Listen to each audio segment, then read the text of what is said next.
Estou de volta para mais uma participação nesta manhã de quarta-feira, aqui para o programa Embalo Total. Programa este do meu saudoso pai, Anselmo Robério, agora com a apresentação diária da doutora Aline Canuto, minha irmãzinha, e toda a sua equipe de trabalho, levando a você, ouvinte, espectador, o melhor do material informativo. Aqui você fica sabendo de tudo. E vamos que vamos para mais um giro com notícias do Brasil e do mundo e a nível local, para deixar você, ouvinte, espectador, sempre à frente, sempre mais bem atualizado, porque aqui vocês ficam sabendo de tudo. A primeira que já trago, olha que interessante a matéria, viu? Gol no stream pode demorar 11 segundos, afirma estudo.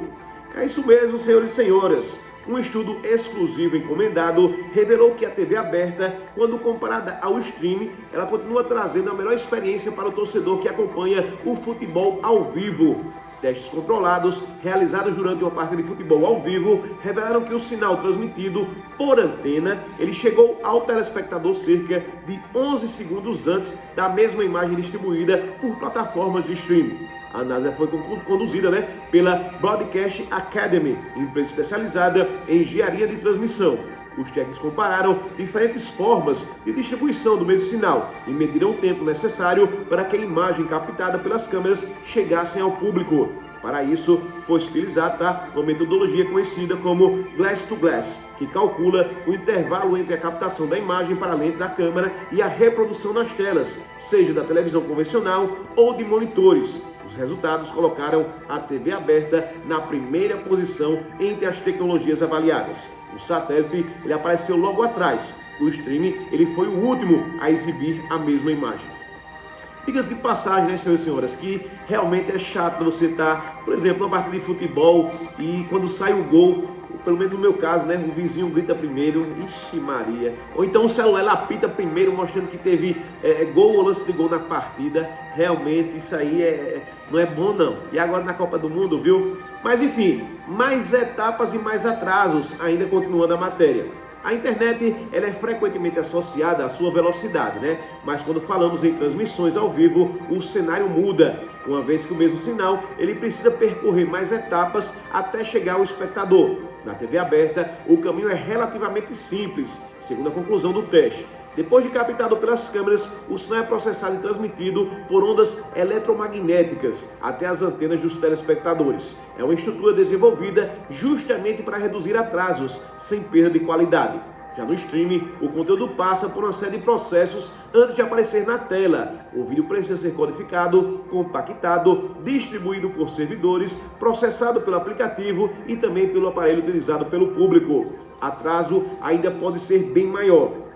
Um dos principais fatores envolvidos nesse processo mais lento é o chamado buffer. Para evitar travamentos causados por oscilações nas conexões, as plataformas mantêm uma reserva de dados antes de iniciar a reprodução. A consequência é o aumento no tempo necessário para que a imagem chegue ao espectador. Segundo a Broadcast Academy, o sinal é distribuído pela internet também e depende das redes de entrega do conteúdo, conhecidas como CDNs, responsáveis por atender simultaneamente milhões de acessos. Vale lembrar que grandes plataformas elas mantêm servidores espalhados por regiões estratégicas para reduzir o tempo de entrega do vídeo. Mesmo assim, a infraestrutura ela está sujeita a variações de demanda e também de capacidade. Em situações de congestionamento, o atraso pode aumentar para determinados grupos de usuários, ampliando a diferença em relação à TV aberta. Isso ajuda a explicar por que a distância observada nos testes não representa necessariamente um limite para as transmissões via internet. Vale lembrar que para os especialistas, a explicação está justamente no número de etapas envolvidos na transmissão. Quanto menor o caminho entre a geração da imagem e a tela do espectador, menores os possíveis impactos. É nesse caso e nesse aspecto que a TV aberta ela mantém a sua vantagem sobre as demais formas de distribuição.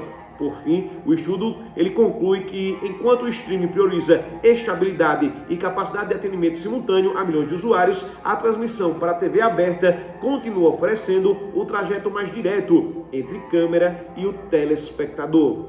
Bom, aí fica a seu critério, A questão de assistir esses jogos agora, pelo menos da Copa do Mundo, TV aberta ou streaming, Apesar que todo mundo hoje tem um streamzinho para curtir suas redes sociais e, consequentemente, eles vão passar jogos também da seleção brasileira, principalmente, Mas esse atraso realmente incomoda bastante.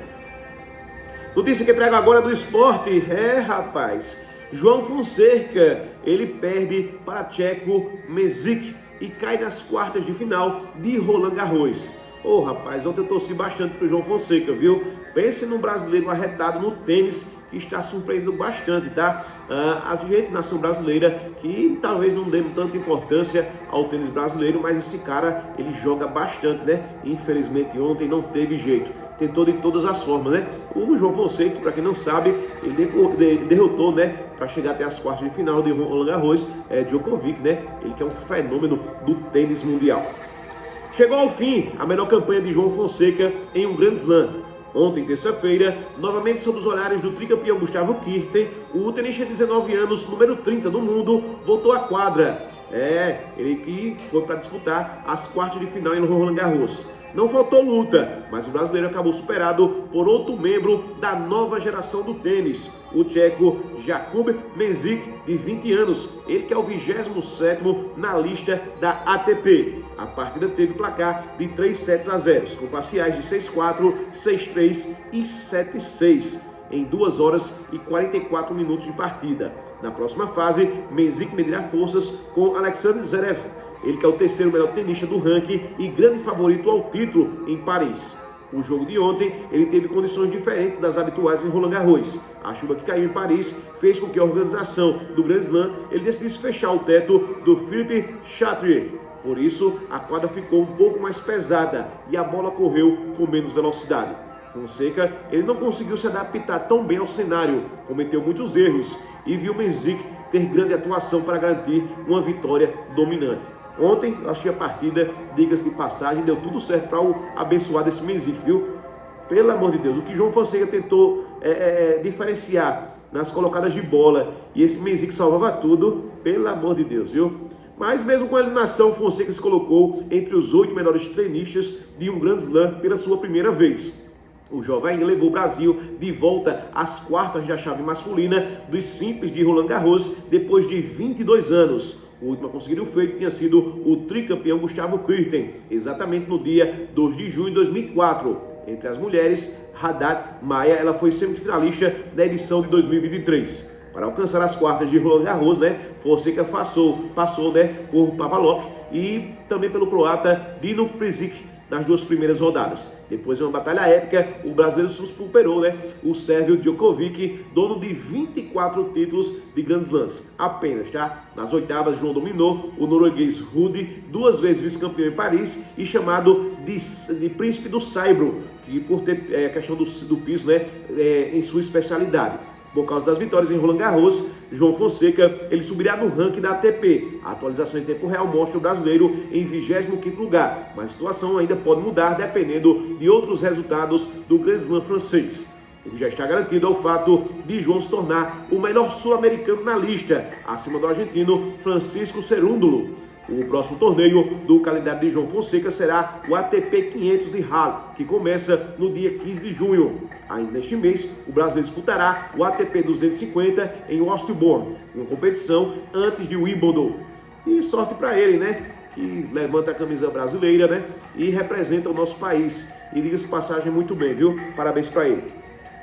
Participação minha concluída. Foi um em nome dos maiores e melhores anunciantes do rádio palmeirense, do rádio alagoano. E já começo aqui falando dos produtos Natubio. Acabe Vitamel, Fique Plena, Pomada Negra e Acabe Absolute. E avisando a você, meu amigo, minha amiga, que ele está de volta. Eu estou falando de Exafil, o queridinho voltou. É isso mesmo, viu? Para você que anda sem energia, sem vontade, vive dando desculpas na hora H, aqui ó, a solução. Exafil não te deixa na mão. E em cápsula agora, ele está muito mais potente do que antes. E melhora o seu desempenho sexual naturalmente, sem efeitos colaterais. Exafil, o queridinho voltou. E para finalizar, fala aqui da qualidade e variedade que a drogaria LG Farma possui. Os melhores preços de medicamentos, fraldas e perfumaria em geral. Nossa disco entrega à sua inteira disposição, atendo o seguinte número: 99938-5505. Drogaria LG Farma, nossa receita é sua saúde. Retorna o som então agora aos estudos B de Santa Terezinha do Menino Jesus, para a continuação do nosso programa Embalo Total. Com ela, doutora Aline Canuto.